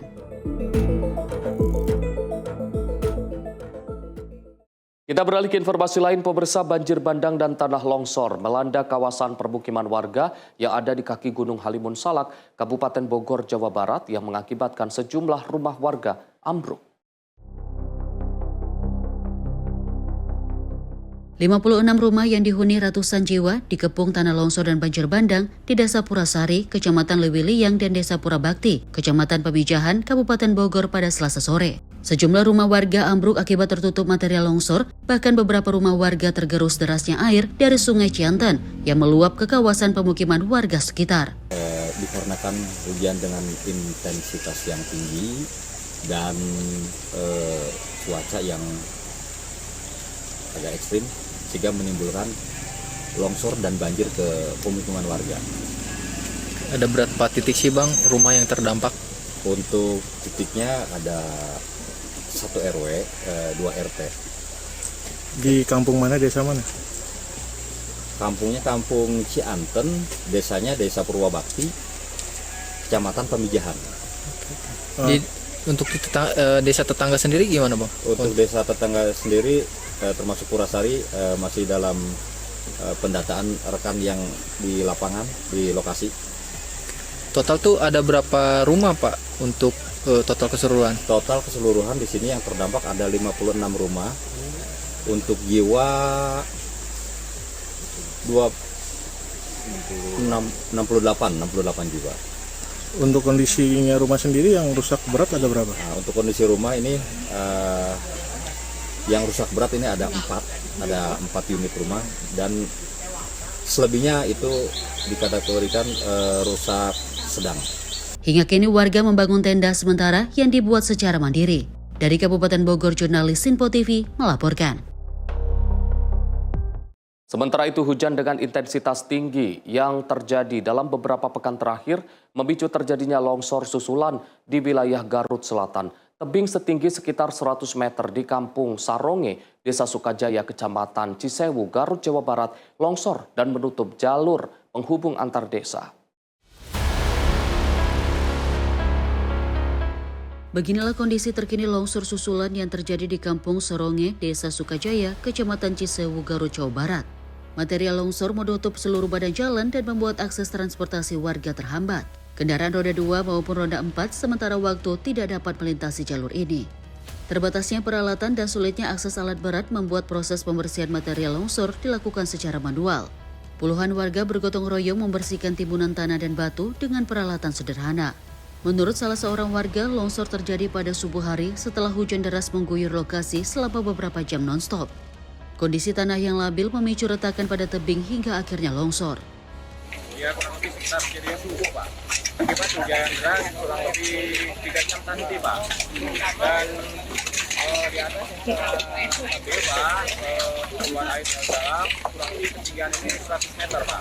Dan longsor parah akses jalan antar Sukajaya Margahayu, Pak. Dan sekarang masih diperbaiki, kurang lebih ada 8 orang, Pak. Untuk sementara sementara roda 2 dan 4 tidak bisa lewat Pak, masih perbaikan alat seadanya. Masih diupayakan lah hari ini bisa, masih diupayakan. Sebelumnya, longsor juga terjadi pada Jumat 17 April 2026. Dari Garut, Jawa Barat, jurnalis Sinpo TV melaporkan. Kita beralih ke informasi lain, pemirsa, seorang pria lansia tewas tertabrak kereta komuter lain di kawasan Cengkareng, Jakarta Barat. Identitas korban pun belum diketahui, mengingat tidak ditemukan identitas pada tubuh korban. Seorang pria lanjut usia tewas setelah tertabrak kereta komuter lain saat melintas di perlintasan kereta api di kawasan Rawabuaya, Cengkareng, Jakarta Barat. Identitas dan data diri lansia tersebut juga belum diketahui. Peristiwa ini mengejutkan warga sekitar dan para pengguna jalan yang melintas di lokasi kejadian. Korban diduga tengah menyeberang rel dari arah Rawabuaya menuju Duri Kosambi saat insiden terjadi. Menurut keterangan salah satu warga di lokasi, saat itu korban memungkinkan tidak melihat atau mendengar kereta yang tengah melintas. Akibatnya korban tersambar komuter lain jurusan Tangerang Kota. Satpamnya sampai aja mau nyebrang. Dari mana bang nyebrangnya? Dari situ Pak. Dari situ mau ke? Mau nyebrang sono. Iya, udah gitu doang. Oh, cowok cewek bang? Cowok Pak, aki-aki. Cowok ya? Iya. Dia nyebrang sendiri atau gimana? Sendiri Pak, lagi nenteng botol aqua. Sempat ditirakin nggak? Kan lagi sepi kondisinya Pak. Kondisi lagi sepi ya? Dia warga sini atau bukan? Kita kurang tahu. Petugas kepolisian dari Polsek Cengkareng dan Polres Metro Jakarta Barat mendatangi lokasi untuk melakukan olah tempat kejadian perkara atau TKP. Dari hasil pemeriksaan awal, petugas tidak menemukan identitas dari tubuh korban. Selanjutnya, jenazah korban dievakuasi ke Rumah Sakit Polri Kramat Jati untuk keperluan penyelidikan lebih lanjut. Kasus ini kini ditangani oleh Polsek Cengkareng. Polisi masih melakukan penyelidikan guna mengungkap identitas korban serta memastikan kronologi lengkap kejadian. Tim Liputan Sinpo TV melaporkan.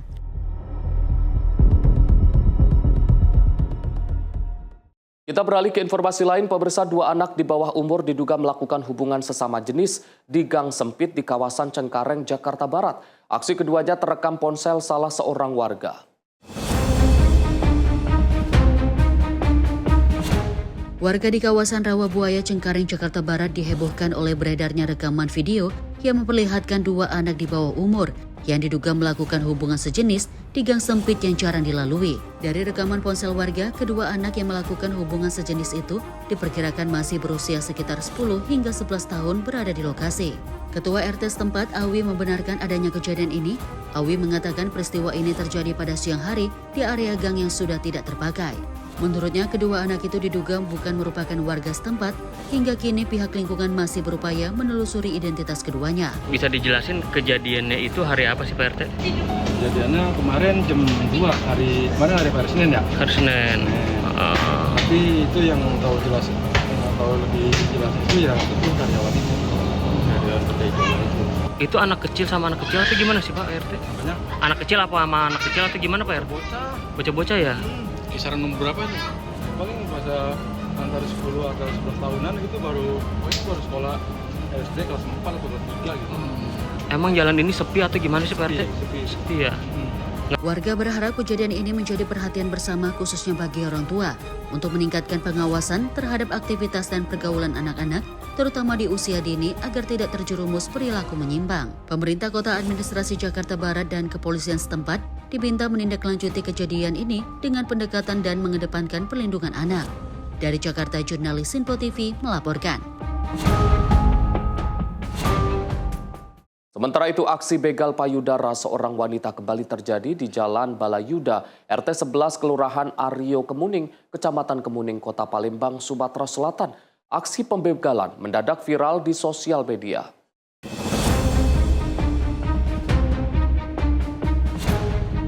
Dalam narasi video yang beredar, 2 pria yang berboncengan sepeda motor ini awalnya mendekati korban sambil menanyakan alamat. Namun pelaku sambil memenggangi alat kelaminnya. Korban berusaha menghindari pelaku, namun terus dikejar dan pelaku melakukan pelecehan serupa sembari berusaha menyentuh payudara korban.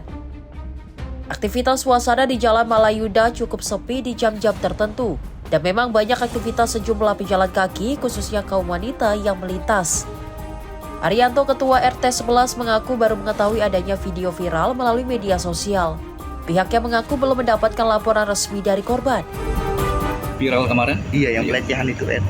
Sebab korban belum ada laporan di kita, jadi kita tidak tahu permasalahannya jam berapa kejadian, siapa pelakunya, dan korban juga tidak tahu siapa. Itu.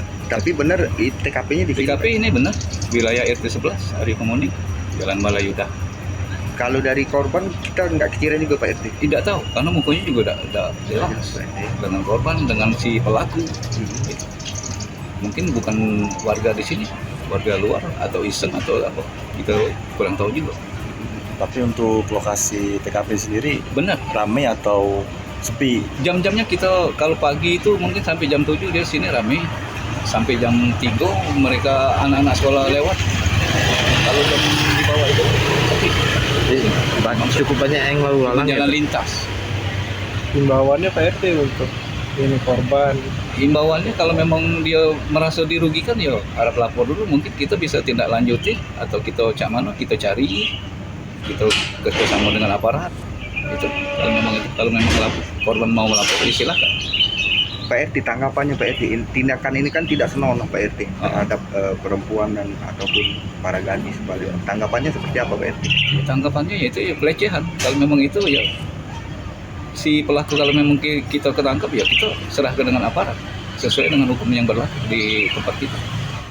Pihaknya mengaku akan melakukan pengecekan CCTV dan berharap korban yang merasa dirugikan segera melapor sehingga bisa ditindaklanjuti. Dari Palembang, Sumatera Selatan, jurnalis Simpo TV melaporkan. Seorang pemuda di Kabupaten Goa, Sulawesi Selatan diringkus polisi usai diduga melakukan ruda paksa terhadap gadis di bawah umur. Pelaku nekat menyetubuhi korban sebanyak 6 kali dan sengaja merekam aksinya untuk koleksi pribadi. Unit Perlindungan Perempuan dan Anak Satreskrim Polres Goa menangkap pemuda berinisial AG. Ia ditangkap tanpa perlawanan usai dilaporkan pihak orang tua korban pada 7 April 2026 lalu. Di hadapan penyidik, AG mengaku menjalin hubungan asmara dengan korban berinisial RA selama 1 tahun. Dalam kurun waktu ini pelaku disinyalir telah menyetubuhi korban sebanyak 6 kali di rumahnya. Tak hanya itu, pelaku juga terbukti merekam adegan asusila-nya menggunakan ponsel. Polisi menyita 1 unit ponsel milik pelaku yang berisi rekaman video persetubuhan sebagai barang bukti utama. Unit PPA berhasil mengamankan pelaku terduga persetubuhan terhadap anak di bawah umur yang terjadi sekitar bulan Maret tahun 2026 dengan modus yang mana terduga pelaku menjemput korban di rumah temannya, kemudian membawa korban ke rumahnya, dan pada saat itulah terjadi dugaan tindak pidana persetubuhan. Dari hasil pengungkapan tersebut diamankan berupa barang bukti 1 unit HP atau 1 buah HP yang di dalamnya berisi rekaman pada saat melakukan adegan persetubuhan. Guna mempertanggungjawabkan perbuatannya, pelaku mendekam di sel tahanan Mapolres Goa. Ia dijerat pasal 81 Undang-Undang Perlindungan Anak serta pasal 473 KUHP tentang kekerasan seksual dengan ancaman hukuman maksimal 15 tahun penjara. Dari Kabupaten Goa, Sulawesi Selatan, jurnalis Simpo TV melaporkan. Pemirsa, hendak pulang ke rumah usai bekerja, seorang wanita muda yang merupakan karyawati sebuah bank swasta menjadi korban penjabretan di Jalan Kuitang Raya, Senen, Jakarta Pusat, Senin malam. Ponsel korban seharga belasan juta rupiah dirampas oleh 2 pelaku yang berboncengan sepeda motor saat korban tengah berjalan kaki menuju halte busway.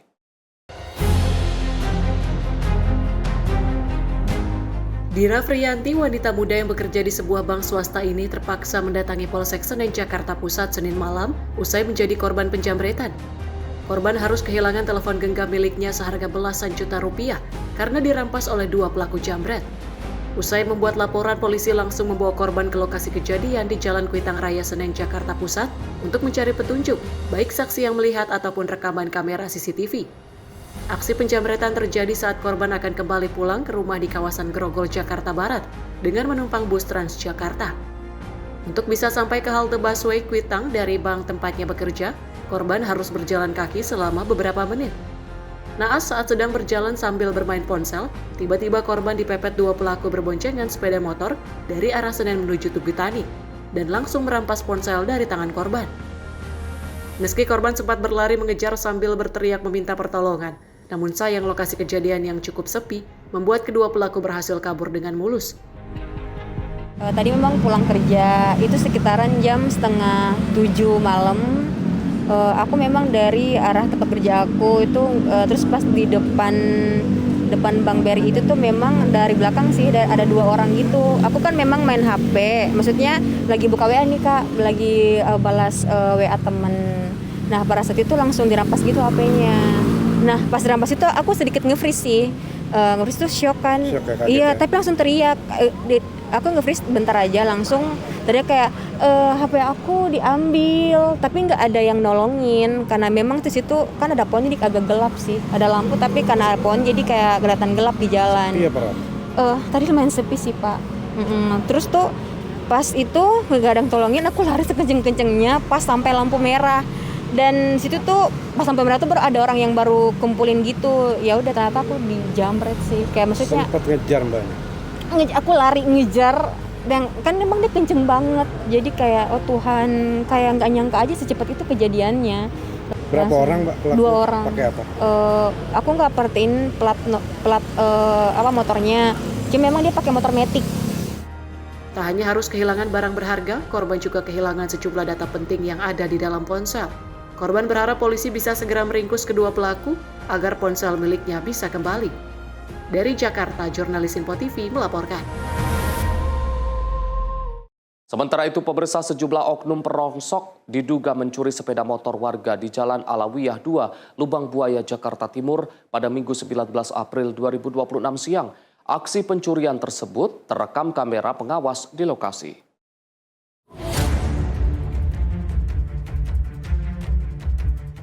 Terekam kamera pengawas 4 orang oknum perongsok diduga mencuri sepeda motor warga di Jalan Alawiyah 2, Lubang Buaya, Jakarta Timur pada Minggu 19 April 2026 siang. Keempat pelaku terlihat memantau lokasi, kemudian menggasak 1 unit sepeda motor warga yang terparkir di luar rumah dengan mengangkut motor curian ke dalam gerobak yang mereka bawa. Korban berada di dalam rumah saat kendaraannya dicuri para pelaku. Korban baru menyadari motornya hilang saat akan berangkat kerja. Hingga kini kasus pencurian ini menjadi perhatian warga sekitar. Warga diharapkan dapat meningkatkan keamanan dan kewaspadaan agar kejadian serupa tidak terulang kembali. Awalnya kejadian di maling itu jam berapa? Siang, jam 12.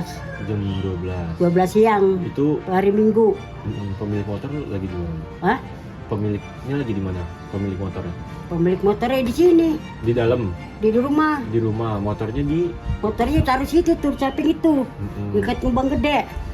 Orang pas demo narik sampah, nggak ada situnya. Di situnya nggak ada motornya. Katanya ada yang bawa, katanya pakai gerobak, katanya sih. Pakai PCD. Pakai CCTV? Iya.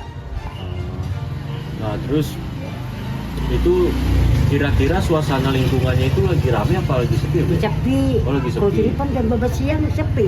Oh siang itu jam 12 sepi? 12 siang iya. Ada pernah kemalingan? Kalau di daerah sini Bu ya, rentan curian motor nggak? Sering nggak? Enggak. Kejadian kayak gini sering nggak? Enggak. Berarti enggak. Ini baru-baru ini aja? Baru-baru ini doang iya. Udah lama baru naruh situ. Itu samping katanya Lubang Gede. Baru kemarin.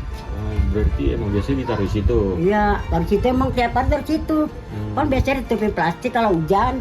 Nggak ada hilang. Kemarin doang hilang tuh. Pas mau narik anak saya, kok motor saya nggak ada katanya. Lah naruhnya pun di situ, naruh tiap hari nggak ada, nggak hilang. Kemarin doang hilang tuh. Baru itu kejadian. Tapi udah sempat melapor belum? Lapor ke RT belum? Belum. Dari Jakarta, jurnalis Info TV melaporkan.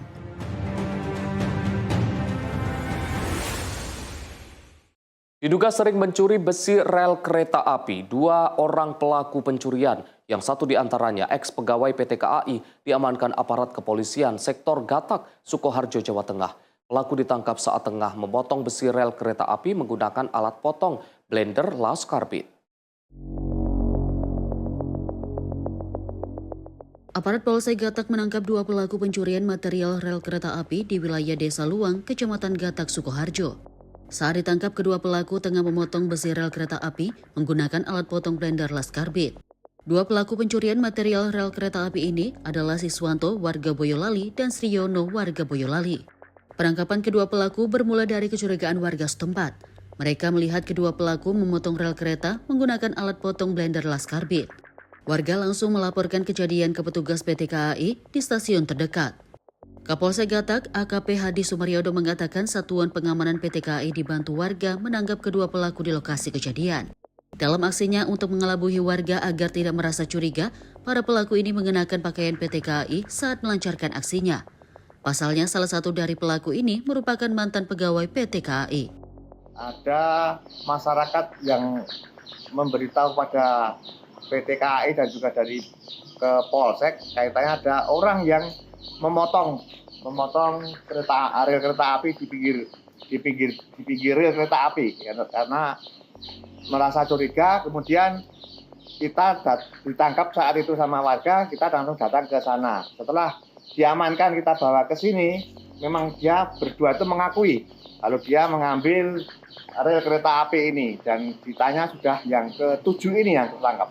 Dan kebetulan dia memakai pakaian PT KAI sehingga warga dan PT KAI sendiri tidak merasa curiga kaitannya dengan kegiatan tersebut. Hal itu terjadi karena salah satu tersangka berinisial S itu dulu mantan pegawai PT KAI, juga sama-sama bagian yang untuk pemeliharaan pergantian rel kereta api. Sehingga modusnya itu dia menggunakan gas. Ya, kalau itu gilas akhirnya dipotong dengan ada oksigen dan dengan gas, kemudian ya lebih cepat itu untuk terpotongnya. Setelah dipotong lalu dinaikkan ke mobil inilah barang buktinya mobil ini. Pelakunya ada dua, itu sama-sama warga Boyolali, warga Nogosari Boyolali, umurnya sama kelihatannya, kelahiran tahun 92, berarti kan sekitar umur 34 tahun. Barang bukti yang diamankan apa? Barang bukti yang diamankan adalah mobil sarana untuk mengangkut, ada mobil satu, kemudian gas, ada barang bukti yang dibawa, yang diambil adalah kereta api, ada gas, ada oksigen, dan sepeda motor. Kini kedua pelaku bersama barang bukti diamankan ke Polsek Gatak untuk diperiksa lebih lanjut. Petugas menyita mobil pickup, 10 potongan besi rel kereta api berukuran 1,3 meter dan 2 meter, 1 set alat potong blender las, tabung oksigen, serta 1 unit sepeda motor. Kerugian material akibat pencurian ini ditaksir 24 juta rupiah. Dari Sukoharjo, Jawa Tengah, jurnalis Info TV melaporkan.